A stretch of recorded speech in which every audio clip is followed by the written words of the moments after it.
mallum en andinoɓe ɓikkoye jangugo qur'anu ɓe jangata tafsiru be fulfulde bo ɓe ɗo andi jangugo français ma bo english.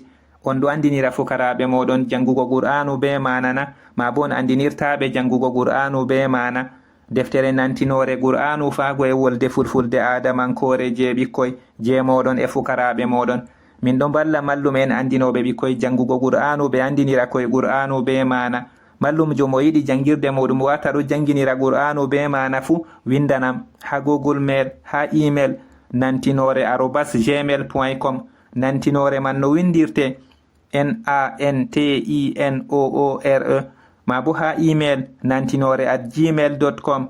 nantinore man no windirte NANTINOORE, ma bo ha Facebook mema alama ɗaɓɓutugo winda nantinore, ma bo ha Telegram mema alama ɗaɓɓutugo winda nantinore. Audio mare wurtoto tongode nde sonotirta be am gal Telegram ɗo ha les suraji man. Ɓingel ngel jangata l'école ma bo school ngel ɗo mari téléphone Android fu hollan on non yerbirta biol ha Facebook, ma bo ha Telegram, ma bo ha Google Mail ɗum koyɗum, e ha YouTube mema alama ɗaɓɓutugo winda nantinore. Suraji man ɗi fu ɗi mburtoto ɗi ɗo tokkotiri ha nokkure woore. Suɓangol yiɗi heɗito kala surawol fu yoga fayidaji gonɗi ha muɗum ɗo windi ha les audio muɗum, e non laabi ɗi conotirta faago e am. To ɗum saaro on ɗo heɗito bo ande Allah waylata ko woni ha yimɓe ha ɓe ngayla ko woni ha nafsuji maɓɓe. Allah jippininde alqur'anure ngam manaji mare taskite e hutinire. Njare ɓikkoye moɗon ha mallumen ɓe janginirta qur'anu nde fuu be mana, be deftere nantinore qur'anu faago e wolde fulfulde adamankore je ɓikkoy. Koy anda manaji qur'anu ko woni ha nafsuji ma koy wayla, nafa koy, nafa on, nafa ummatore naftira be ko ɓe tammi taskitorago be manaji mare ko woni ha nafsuji ummatore wayla. Allah wayla ko woni ha ummatore ɗum wooɗa ma bo ɗum ɓurta wodgo. To aran heɗitago moɗon, inde am Muhammadu Labaran, binduɗo deftere nantinore qur'anu faago e wolde fulfulde adamankore je ɓikkoy. Kayre nde kaɓɓe ɗiɗi, haɓɓere arandere e suratul Fatiha, al-Fatiha jiiɗo, yago suratul Kahfi, al-Kahfi lowol. Haɓɓere ɗiɗabre bo ibgu e suratu Maryam, Maryamu, yago suratul Nas, annasi yimɓe. Ɗereji mari wuttudu ɗum Arabiya e wuttudu ndu yabo manaji muɗum bindiraɗi be karfeje ajamiya. Ɓingel ngel andi jangugo ko windata ha alluha muɗum ha jangirde e ko windata ha kaye muɗum ha l'école ma bo ko windata ha notebook muɗum ha school fu jangande. Jus'u maje bo ɗon. Ha kala jus'u fu pirtol kalimaji caɗɗi gonɗi ha muɗum ɗo haragare muɗum pirtiraɗi no ɓikkoy pamirta je ɓikkoy. Ɗum kayre en jangata. Deftere nantinore qur'anu faago e wolde fulfulde adamankore je ɓikkoy. Suratu Shu'ara. Ash-Shu'ara yimoɓe. Bismillahirrahmanirrahim. Be inde Allah enɗowo kinnotoɗo. Tasim mim. Ɗaadi sini mimara. Tilka ayatul kitabil mubin. Ɗe ayaje deftere wanginore. La'allaka baki'un nafsaka alla yakunu mu'minin. Badima an akal ko nafsu maɗa to ɓe latata ko nuɗɗinɓe na. Inna sha'nu nazzil alayhim minas sama'i ayatan fadhallat a'naquhum laha qadi'in. To min ɗon no muuyi min jippina aya dow maɓɓe ka heɓgo e asama, nden daɗe maɓɓe njoto jankinaniɗe ka. Fama ya'tihim min dhikrin min arrahmani muhdathin illa kanu anhu mu'ridin. Heɓgo e siftinirki warantaɓe ki heɓgo e en ɗo kesna ɗum koynaɓe laati ɓe ɗo yiliɓe ɓe acciki. Fagad kadhabu fasayatihim amba'u ma kanu bihi yastahzi'un. Nden haqiqa ɓe pewni, nden sesi habaruji ko ɓe laati ɓe jancata ɗum ɗi ngaranan ɓe. Awalam yaraw ila al-ardi kam ambatna fiha min kulli zawjin karim. Yalika e ɓe ngi'ayi faago e leddina noy min putni ha maari yibgo e kala ɗiɗorjum tedduɗum fu. inna fi dhalika la ayatan wa ma kana aktharuhum mu'minin. Andu ha bolwa ɗum tabiti aya e ɓurɗum ɗuɗgo maɓɓe laataki nuɗɗinɓe. wa inna rabbaka lahuwal azizur rahim. Yandu jawma tabiti kanko jaaliɗo kinnotoɗo. wa idh nada rabbuka musa an i'til qawma adh-dhalimin. Ende jawma noddi musa no waran yimɓe toñotoɓe. qawma fir'auna ala yattaqun. yimɓe fir'auna yeli ka ɓe kulatana. qala rabbi inni akhafu an yukadhibun. o wi jawmam nomin miɗo hulanoɓe pewnam.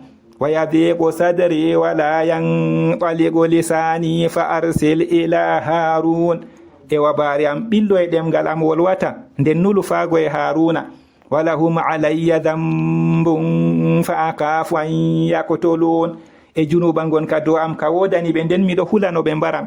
qala kalla fadhhaba bi ayatina inna ma'akum mustami'un. o wi nanon fi nden dille be ayaje min no minin min ɗo hawtade e moɗon min heɗitotoɓe. fa'tiya fir'auna faqula inna rasulu rabbil alamin. nden garane fir'auna nden bi'e no minin min nulaɗo jawmuta gefoji. an arsil ma'ana bani israil. no nulu ɓiɓɓe israila hawtade min. qala lam nurabbika fina walidan wa labista fina min umrika sinin. o wi yelika min mbirayima ha minna a dañaɗo e a joɗake ha min ibgoye ngendam maɗa kitale. wa fa'alta fa'lataka allati fa'alta wa anta min alkafirin. e a huwi kugal maɗa ngal a huwi e an a ibgoye heferɓe. qala fa'altuha idhan wa ana min ad-dallin. o wi mi huwi ngal nden kam emin mi yibgoye majjuɓe. fafarartu minkum lamma khiftukum fawahaba li rabbi hukman waj'alani min al-mursalin. nden mi doggi yibgoye moɗon wakkati mi hultori on nden jawmam rokkiyam kiita e waɗiyam yibgoye nulaɓe. wa tilka ni'matun tamunnuha alayya an abbatta bani israil. e kaya toon maɗa nema moƴƴata ka dow am no a jaggini ɓiɓɓe israila. qala fir'aunu wa ma rabbul alamin. fir'auna wi e ko woni jawmuta gefoji. qala rabbus samawati wal ardi wa ma baynahuma in kuntum muqinin. o wi jawmu asamaji e leddi e ko woni hakkunde maji toon laatake on yaqiqinoɓe. qala liman hawlahu ala tastami'un.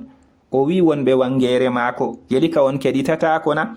qala rabbukum wa rabbu abaikumul awwalin. o wi jawmi on e jawmu babiraɓe moɗon arande en.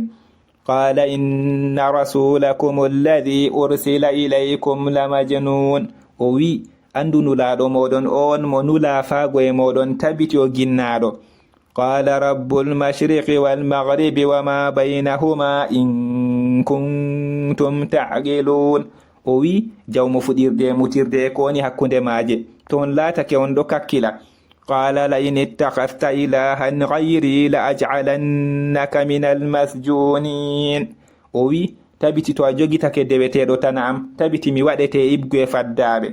qala walaw ji'tuka bi shay'in mubin. o wi yelika e ko da mi waddanima hunde wangunde na. qala fa'ti bihi in kunta min as-sadiqin. o wi nden waddunde to a laatake ibgu e gonɗuɓe. falqa asahu fa idha hiya thu'banun mubin. nden o sakkini sawru maako nden ɗonni kayru ndu mbodgam bangunga. wa naza'a yadahu fa idha hiya bayda'u lin-nadhirin. e o losi jungo maako nden ɗonni kango ngorane wonango raaroɓe. qala lil mala'i hawlahu inna hadha la sahirun alim. o wi tedduɓe wonɓe wangere maako andu o tabiti o ciirowo ɗuuɗa andaljo.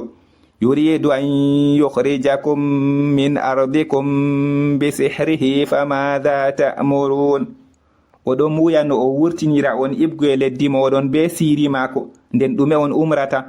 qalu arji wa akhahu wab'ath fil madaini hashirin. ɓe mbi sabbitinmo e derɗiko e neɗumoɓoɓe nder gure. Ya'tuka bi kulli saharin alim, ɓe gaddane kala ciri-cirinowo ɗuɗa andaljo fu. Fa jumi'a as-saharatu li miqati yawmin ma'lum, nden siroɓe moɓama har inorde nyalde andande. Wa qila linnasi hal antum mujtami'un, e wi'ama yimɓe yelika onon on moɓotoɓe na? La'allana nattabi'u as-saharata in kanu humul ghalibin, badima enen en tokkan siroɓe to ɓe latake hamɓe jaaliɓe. Falamma jaa as-saharatu qalu li fir'auna inna lana la ajran in kunna nahnu al-ghalibin, nden wakkati siroɓe ngari ɓe mbi fir'auna yelika andu tabiti ngenari wodani min na to min latake minin jaaliɓe. Qala na'am wa innakum idhan lamina al-muqarrabin, o wi oho yandu onon nden kam tabiti on ibgu e ɓaditinaɓe. Qala lahum Musa alqu ma antum mulqun, Musa wiɓe cakkine ko onon on sakkinoɓe. Fa alqaw hibalahum wa isiyahum wa qalu bi'izzati fir'auna inna lanahnu al-ghalibun, nden ɓe cakkini ɓoggi maɓɓe e cabbi maɓɓe ɓe mbi be teddungal fir'auna no minin tabiti minin jaalotoɓe. Falqa Musa asahu fa idha hiya talqafu ma yafikun, nden Musa sakkini sawru muɗum nden ɗonni kayru ndu ɗo moɗa ko ɓe gaylitata. Fa ulqiya as-saharatu sajidin, nden siroɓe cakkinama ɓe sujitɓe. Qalu amanna bi rabbil alamin, ɓe mbi min nuɗɗini jawmu tageefoji, rabbi Musa wa Harun, jawmu Musa e Haruna. Qala amantum lahu qabla an adhana lakum innahu lakabirukum alladhi 'allamakum as-sihra falasawfa ta'lamun law qatti'anna aydiyakum wa arjulakum min khilafin wa la usallibannakum ajma'in. O wi yelika on nuɗɗinani mo yeeso no mi dungano on na? Andu kanko tabiti o mawɗo moɗon on mo andini on siri, nden tabiti sese on andan, tabiti mi taytaynan juuɗe moɗon e kosɗe moɗon ibgu e luruɗum, e tabiti mi ɗisɗisnan on fuu. Qalu la dayra inna ila rabbina munqalibun, ɓe mbi torra wala no minin min firlitotoɓe faago e jawmimin. Inna natma'u an yaghfira lana rabbuna khatayana an kunna awwalal mu'minin, no minin min ɗo tammono jawmi min farano min boofi min ngam min laatake aran nuɗɗinɓe. Wa awhayna ila Musa an asri bi ibadi innakum muttaba'un, emin gahi faago e Musa no yahu be jeyaɓe am, andu onon on tokketeɓe. Fa arsala fir'aunu fil madaini hashirin, nden fir'auna neli moɓoɓe nder gure. Inna ha'ula'i la shirzimatun qalilun, anduɓe tabiti ɗum mowobgel ɓe seɗɗa. Wa innahum lana laghaizun, yandu hamɓe tabiti ɓe monnoɓe en. Wa inna la jami'un hadirun, eno enen tabiti en fuu en rentiɓe. Fa akhrajnahum min jannatin wa uyun, nden min burtini ɓe ebgo e gese ceeɓoje. Wa kunuzin wa maqamin karim, e ndo taarije joɗorde teddunde. Kadhalika wa awrathnaha bani Israil, bana ni maɗa emin donni ɗum ɓiɓɓe Israila. Fadba'uhum mushriqin, nden ɓe tokkiɓe ɓe futnanteɓe naange. Falamma tara aljam'ani qala ashabu Musa inna lamudrakun, nden wakkati jama'aje ɗiɗi gi'otiri wondiɗɗaɓe Musa ɓe mbi no minin tabiti min hewteteɓe. qala kalla inna ma'iya rabbi sayahdin. O wi na non fi, andu jawmam ɗo hawtade am sey sew handitatam. فأوحينا إلى موسى أن اضرب بعصاك البحر فانفلق فكان كل فرق كالطود العظيم. nden min gahi faago e Musa no fiwru maayo be sawru maɗa, nden go sekini, nden kala yebre fu latake ba hoosere mawnde. wa azlafna thamma al-aqarin, e min ɓaditini toon maɗa woɓɓe. wanjayna Musa wa man ma'ahu ajma'in, e min kisni Musa e wonɓe hawtade e maako ɓe fuu. thumma aghraqna al-aqarin, hoti min jooli woɓɓe. inna fi dhalika la ayatan wa ma kana aktharuhum mu'minin. andu ha bolwa ɗum tabiti aya, e ɓurɗum ɗuɗgo maɓɓe laataki nuɗɗinɓe. wa inna rabbaka lahuwa al-azizur rahim, e andu jawma tabiti kanko jaaliɗo kinnotoɗo. watlu alayhim naba ibrahim, e jangu habaru ibrahima dow maɓɓe. إذ قال لأبيه وقومه ما تعبدون, nde o wi baba maako e yimɓe maako ko on ndewata. قالوا نعبد أصناما فنظل لها عاكفين, ɓe mbi min ɗon ndewa labbi nden min joto min lismitaniɓe ɗi. قال هل يسمعونكم إذ تدعون, o wi yeli kadi ɗo nana on nande on noddata. أو ينفعونكم أو يضرون, ma bo ɗiɗo nafa on ma bo ɗiɗo torra. qalu bal wajadna aba'ana kadhalika yaf'alun, ɓe mbi accu min tawi babiraɓe min banani maɗa ɓe mbaɗata. qala afara'aytum ma kuntum ta'budun, o wi yali ka nden on gi ko on laati on ndewatana. antum wa aba'ukumul aqdamun, onon e babiraɓe moɗon ɓurɓe yenago. fa innahum aduwwun li illa rabbal alamin, nden andu kanji ɗi konnejo am koyna jawmu tagefoji. alladhi khalaqani fa huwa yahdin, on mo tagi yam nden kanko handitatam. walladhi huwa yut'imuni wa yasqin, e on mo kanko nyamnatam e yarnatam. wa idha maridtu fa huwa yashfin, e nde tawe mi nyawi nden kanko nyawdatam. walladhi yumituni thumma yuhyin, e on mo maynatam hoti yeɗitintam. walladhi atma'u an yaghfira li khati'ati yawma ddin, e on mo mi tammorto no faranoyam bofol am nyalde hiiteki. rabbi habli hukman wa alhiqni bis salihin, jawmam rokkam kiitay hewtinam woodinɓe. waj'al li lisana sidqin fil akhirin, e waɗanam ɗemgal gonga ha ragare en. waj'alni min warasati jannatin na'im, e waɗam ibgoe ronoɓe aljanna nema. waghfir li abi innahu kana min ad-dallin, e faran babirawo am andu kanko latake ibgoe majjuɓe. wala tukhzini yawma yub'athun, e ta bustam nyalde ɓe ummitinte. yawma la yanfa'u malun wala banun, nyalde nde jawdi nafata e na ɓiɓɓe worɓe. illa man ata allaha bi qalbin salim, koyna mo warani Allah be ɓernde hisnde. wa uzlifatil jannatu lil muttaqin, e aljanna ɓaditinanama huloɓe. wa burrizatil jahimu lil ghawin, e juɗoye wanginanama wofuɓe. wa qila lahum aynama kuntum ta'budun, e wi'ama ɓe toy ko on laati on ndewata. min dunillahi hal yansurunakum aw yantasirun, ibgoe ga en Allah yeli kadi ballan on na ma bo ɗi ballitoto. fakubkibu fiha hum wal ghawun, nden ɗi kippinama nder mage kanji e wofuɓe. wa junudu iblisa ajma'un, e lawale iblisa ɗe fuu.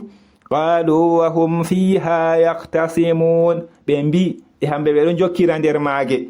tallahi in kunna la fi dalalin mubin, hunoraki Allah no min laati tabiti nder majjere wangude.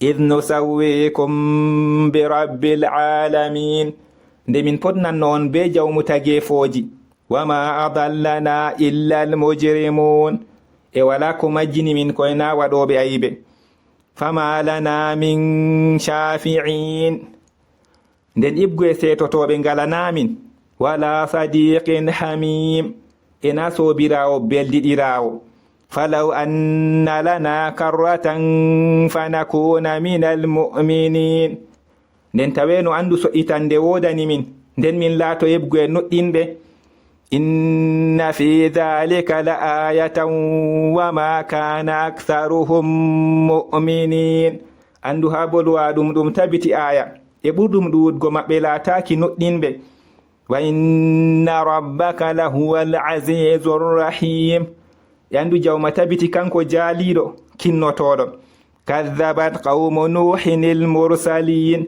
yimɓe nuhu pewninulaaɓe id qala lahum akhuhum nuhun ala tattaqun nde derɗirawo maɓɓe nuhu wiɓe helika on kulatana inni lakum rasulun amin nomin minulaɗo kolaɗo wonango on fattaqullaha wa ati'un nden kule allah e ɗotaneyam wama as'alukum alayhi min ajrin in ajriya illa ala rabbil alamin emi ƴamata on ibgu e ngenaari dow majum wala ngenaari am koyna dow jawmu tageefoji fattaqullaha wa ati'un nden kule allah e ɗotaneyam qalu anu'minu laka wattaba'aka al ardhalun ɓe mbi yelika min nuɗɗinanena eɓe tokkima ɓurɓe leesugo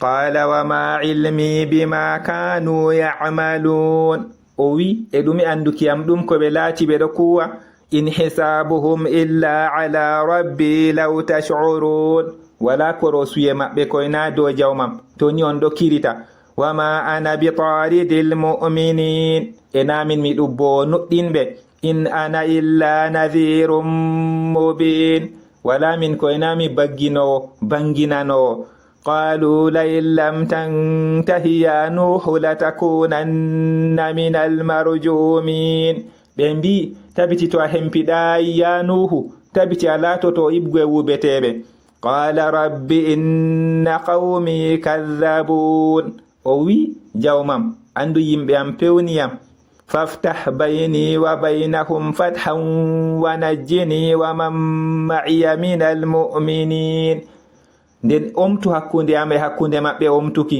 e hisnam e wonɓe hawtade yam ibgu e nuɗɗinɓe fanjaynahu wa man ma'ahu fil fulkil mashhun nden min kisnimo e wonɓe hawtade e maako nder kombowal kebbinangal thumma aghraqna ba'dul baqin hoti min jooli luttuɓe ɓaawo inna fi dhalika la ayatan wama kana aktharuhum mu'minin andu ha bolwa ɗum tabiti aya e ɓurɗum ɗuutgo maɓɓe laataki nuɗɗinɓe wa inna rabbaka lahuwal azizur rahim e andu jawma tabiti kanko jaaliɗo kinnotoɗo kadhabat adunil mursalin adinko en pewninulaaɓe id qala lahum akhuhum hudun ala tattaqun nde derɗirawo maɓɓe huudu wiɓe yelika on kulatana inni lakum rasulun amin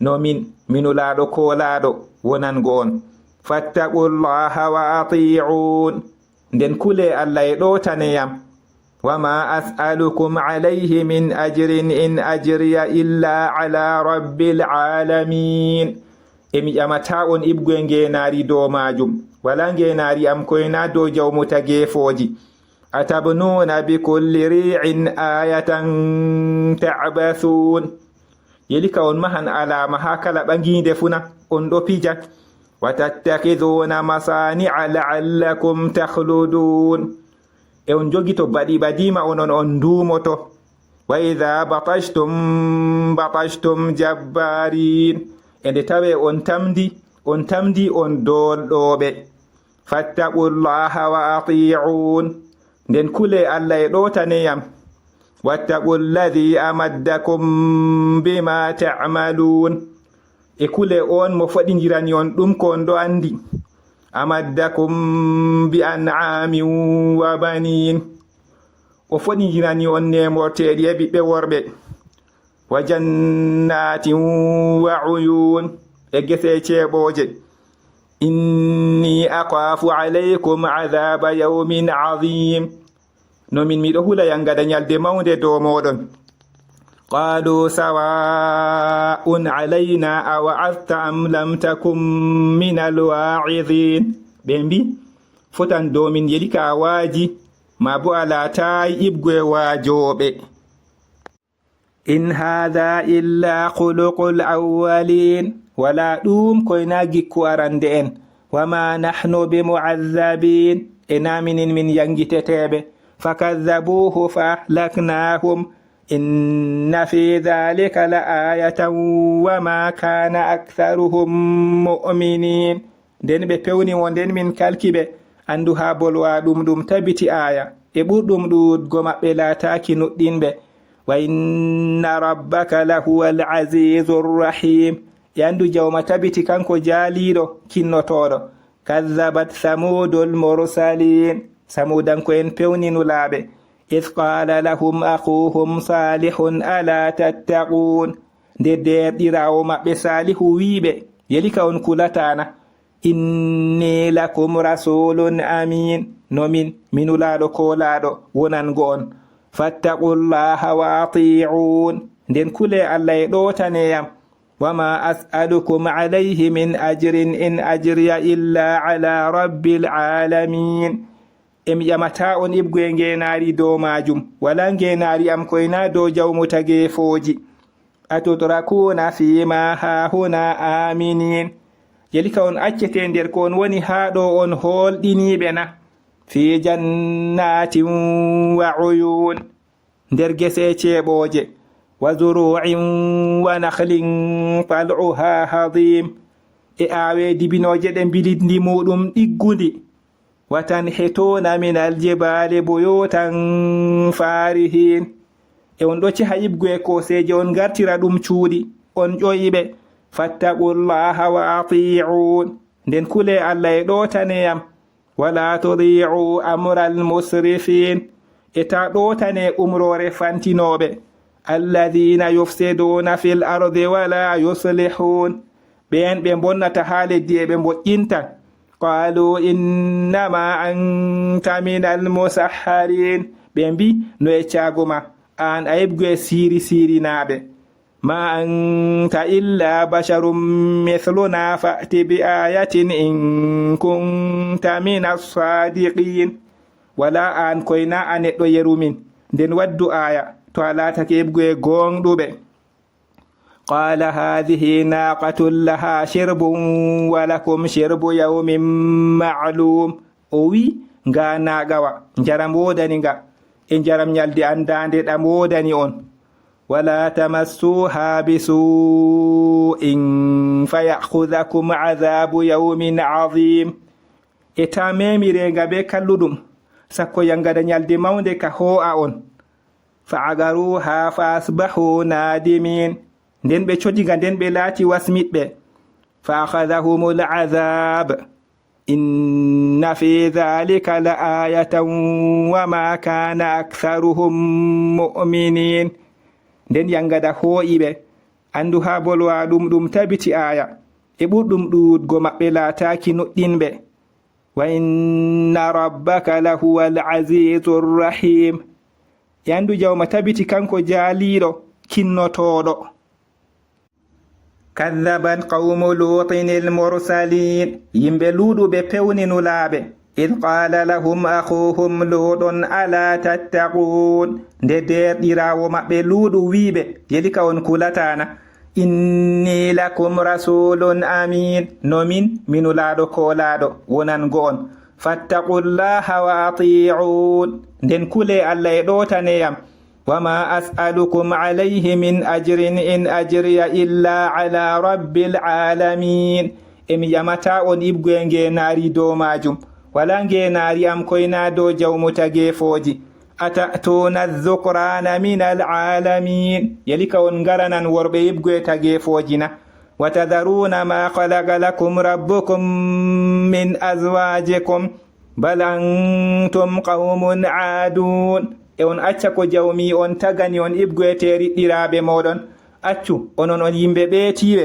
qalu lain lam tantahi ya luuɗu latakunanna min almukhrajin ɓe mbi tabiti to a hempiɗayi ya luuɗu tabiti a laatoto ibgoe wurtinteɓe qala inni li'amalikum min alqalin o wi nomin mi ibgoe wayɓe kuugal moɗon rabbi najjini wa ahli mimma ya'malun jawmam hisnam e aalo en am ibgoe koɓe kuwata fanajjaynahu wa ahlahu ajma'in nden min kisnimo e aalo en makoɓe fuu illa ajuzan fil ghabirin koye nanayejo nder luttuɓe summa dammarna al akharin hoti min birgi woɓɓe wa amtarna alayhim mataran fasa'a matarul munzarin emin tobni toɓo dow maɓɓe nden toɓo wagginaɓe ngo halli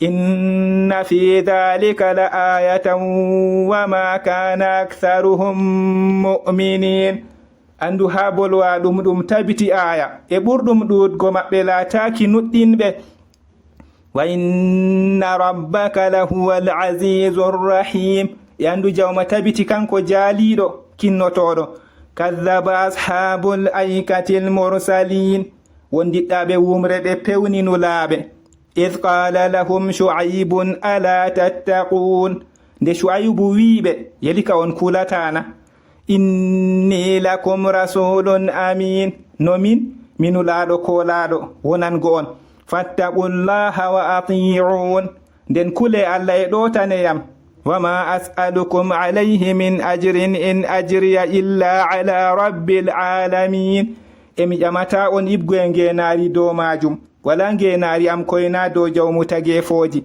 awful kayla wala takunu min almukhsirin kebbine e tirgal e ta laate ibgoye rusɓinoɓe wazinu bil qistasil mustaqim e nijire be nijorgal ɓoocingal wala tabkhasu nnasa ashya'ahum wala ta'thaw fil ardi mufsidin e ta ngakkinane yimɓe kuuje maɓɓe e ta njahire ha leddi on wonnoɓe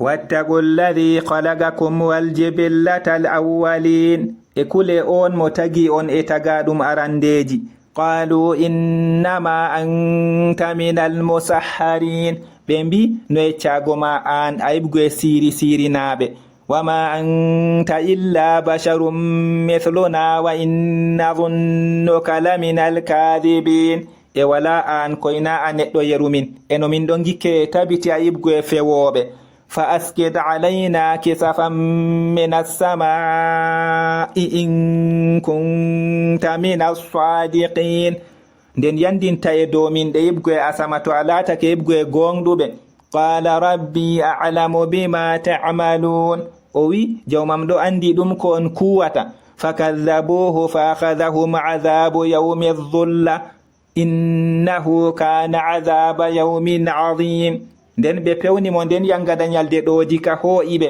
andu kanka ka laatake yangada nyalde mawnde inna fi dhalika la ayatan wa ma kana aktharuhum mu'minin andu ha bolwa ɗum tabiti aya e ɓurɗum ɗuɗgo maɓɓe laataki noɗɗinɓe wa inna rabbaka lahuwal azizur rahim e andu jawma tabiti kanko jaaliɗo kinnotoɗo wa innahu latanzilu rabbil alamin e andu kayre tabiti nde jippinande jawmu tageefoji nazala bihi ruhul amin yonki ko laakiki jippodi be maare ala qalbika litakuna min almunzirin dow ɓernde maɗa ngam ala to ibgo e wagginoɓe bilisanin arabiyyin mubin be ɗemgal arabinkewal bangungal wa innahu lafi zuburil awwalin e andu kanjum ɗum tabiti nder bindi artuɗi awalam yakun lahum ayatan an ya'lamahu ulama'u bani israil yelika e ɗum laatanayi ɓe ayana no anduɓe ɓiɓɓe israila ɗo andi ɗum walaw nazzalnahu ala ba'di al-a'jamin e to ni min jippini non de do yoga ajamin ko en fagara'ahu alayhim ma kanu bihi mu'minin nden o janginde dow maɓɓe ɓe laataki ɓe nuɗɗinoɓe nde kadhalika salaknahu fi qulubil mujrimin bana ni maɗa min naadi ɗum nder ɓerɗe waɗoɓe aybe la yu'minuna bihi hatta yarawul azabal alim ɓe nuɗɗintande ha ɓe gi'a yangada nawuka fayatiyahum baghtatan wa hum la yash'urun nden ka warirana ɓe juujure hamɓe ɓe kiritatako fayaqulu hal nahnu munzarun nden ɓe mbi'a yelika minin min sabbitanteɓe na afa bi'adhabina yasta'jilun yelika nden yangada min ɓe ɗaɓitata yawɗinanekina afara'ayta in matta'nahum sinin yelika nden ayina to min beltini ɓe kitale thumma ja'ahum ma kanu yu'adun hoti ɗum ko ɓe laati ɓe inante ɗum warani ɓe ma aghna anhum ma kanu yumatta'un ko ɓe laati ɓe ɗon beltinane ko dunyani ɓe wama ahlakna min qaryatin illa laha munzirun emin kalka ibgue gallure koyna wagginoɓe ngodani nde dhikra wama kunna zalimin siftinorki emin laataki min toñotoɓe wama tanazzalat bihi shayatin e shaidanuji jippinayi nde wama yambaghi lahum wama yastati'un e handantako ɗi e ɗi mbawata innahum anis sam'i la ma'zulun andu kanji tabiti ɗi luncitaɗi ibgue nanki fala tad'u ma'a allahi ilahan akhara fatakuna min almu'azzabin nden ta noddu deweteɗo goɗɗo hawtade Allah sakko ala to ibgue yangiteteɓe wa anzir ashirataka al-aqrabin e waggin wondiɗɗaɓe maɗa ɓurɓe ɓadago wakhfid janahaka liman ittaba'aka min almu'minin e hoynu wangere maɗa wonango mo tokkima ibgue nuɗɗinɓe fa in asawka faqul inni bari'um mimma ta'malun nden to ɓe geddima nden wi'u nomin mi barriɗo ibgue kon kuwata wa tawakkal ala al-azizi rahim e wakkil dow jaaliɗo kinnotoɗo alladhi yaraka hina taqum on moɗo yi'e yaake a ummoto wa taqallubaka fi sajidin e firlitaki maɗa nder sujidoɓe innahu huwa sami'ul alim andu kanko nano anduduɗo hal unabbi'ukum ala man tanazzalu shayatin yelika mi yecca on dow mo shaidanuji jippintona tanazzalu ala kulli affakin athim ɗiɗon jippino dow kala rikicijo fu ɗuuɗa jumbukijo yulquna as-sam'a wa aktharuhum kadhibun ɓe ɗo keɗitana nanrude ɓurɗum ɗuuɗgo maɓɓe fewoɓe washu'ara'u yattabi'uhumul ghawun e yimoɓe ko tokkata ɓe woofuɓe alam tara annahum fi kulli wadin yahimun yelika yi ayna andu hamɓe ɓe ɗo panyo ha kala wadiwol fu wa annahum yaquluna ma la yaf'alun e andu hamɓe ɓe ɗo mbi'a ko ɓe mbaɗata illa alladhina amanu wa amilu salihati wa dhakaru allaha kathiran وانتصروا من بعد ما ظلموا وسيعلم الذين ظلموا أي منقلب ينقلبون koyna ɓen ɓe nuɗɗine ɓe kuwi boɗɗe e ɓe ciftori Allah no ɗuuɗi e ɓe ballitori ibgue ɓaawo ko ɓe tooña e sese ɓen ɓe tooñi ɓe andan nde yere firlitorde ɓe pirlitorto